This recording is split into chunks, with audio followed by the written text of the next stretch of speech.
This thing on? I'm on TV. Currently at this big honeycomb futuristic thing. If you guys want to follow me, you can follow me on Instagram, Twitter, Reddit. I love Reddit. Yeah, my handle is at.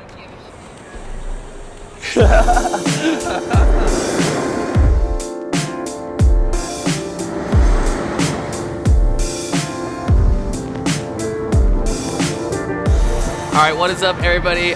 We are out here in New York. We're here for our film festival and I had some free time, so right now I'm going to meet up with Andy Toe, who's a super talented filmmaker, and we are going to run around New York and shoot some B-roll, and we got a fun tips video for you guys, so let's do this.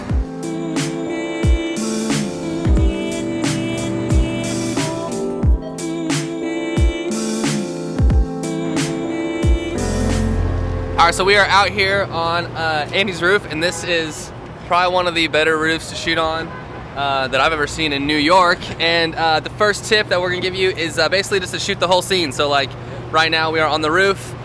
We could just get one shot, but if we were to put that in a video, it wouldn't really make sense. You need the story of what we're doing. So right now we'll shoot like 3 to 5 shots that we think are sick. And let me show you one of my favorite shots. Okay. Right. So when you line your camera right against the surface, then you get like a cool like reflection shot. Yeah, that's sick. Gives it like a little more depth for composition.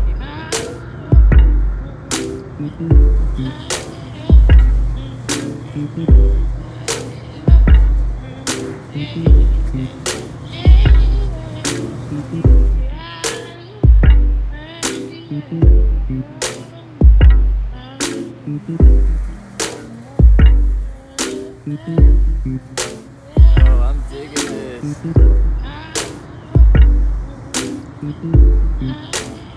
So the next tip is textures, and you want to capture things that sort of lead into your character to sort of paint that picture around your character without you having to say anything. You could actually do a visual, or you could do it with narrative as well.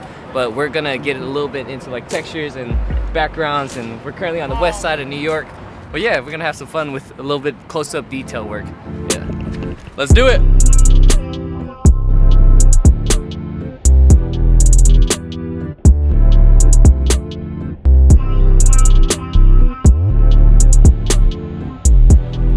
Alright, so we've been running around for a little bit. We are about to go up into the Hudson Yard area, but the next tip is to not shoot everything on a gimbal. So gimbals are sweet, like they like revolutionize filmmaking, wouldn't you say? Like gimbals are everything. We've shot a ton on gimbals, but not everything has to be on a gimbal. So think of just like your good statics, good establishing shots. Handheld, such a good, I love handheld. Like that stuff can be used really tactfully.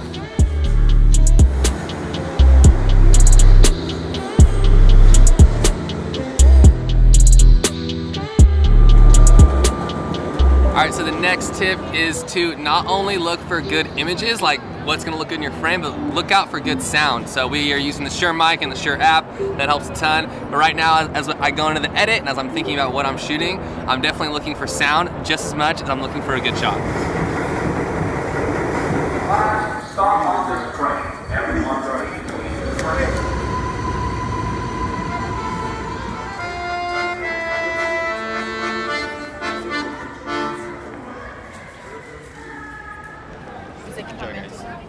Is it for 7? Enjoy.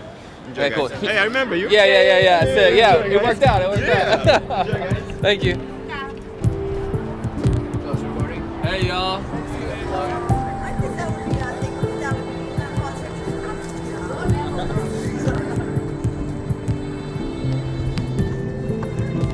Alright, so the next tip is to mix up your shots so you have like this kind of vision of what you're shooting. So what you should do is get those standard shots, get the ones that you know you're gonna use, but then think of like a few creative ways where you can kind of mix it up a little bit and kind of separates your video from what everyone else has seen. Because there's those traditional cinematic shots that we love, but there's also ways to mix it up. And with the phone, it can be easier than big cameras because the phone's so light, you can put it places, do shots from above, and yeah, so here's a couple shots that we thought were a little different of the vessel.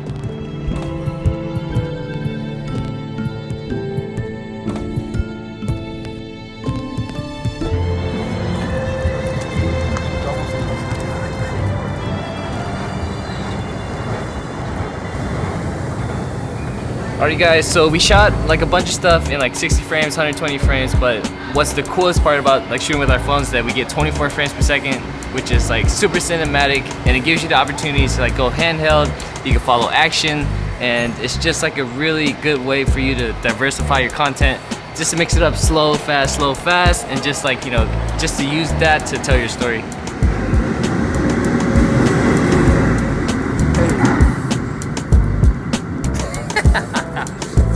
That's the end of the video. Does this work? Yeah. This works. Yeah. This works. Yeah. This works. Anamorphic vlogs. Hey. You gotta say bye. Alright, this is it. See you, dude.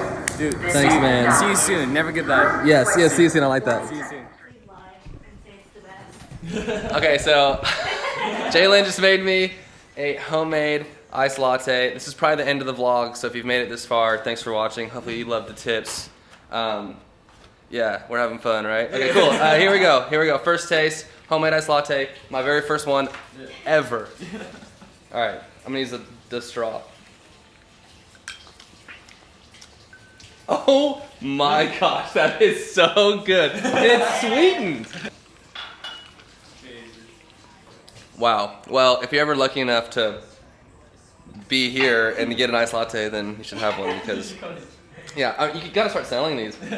That's what everybody's saying.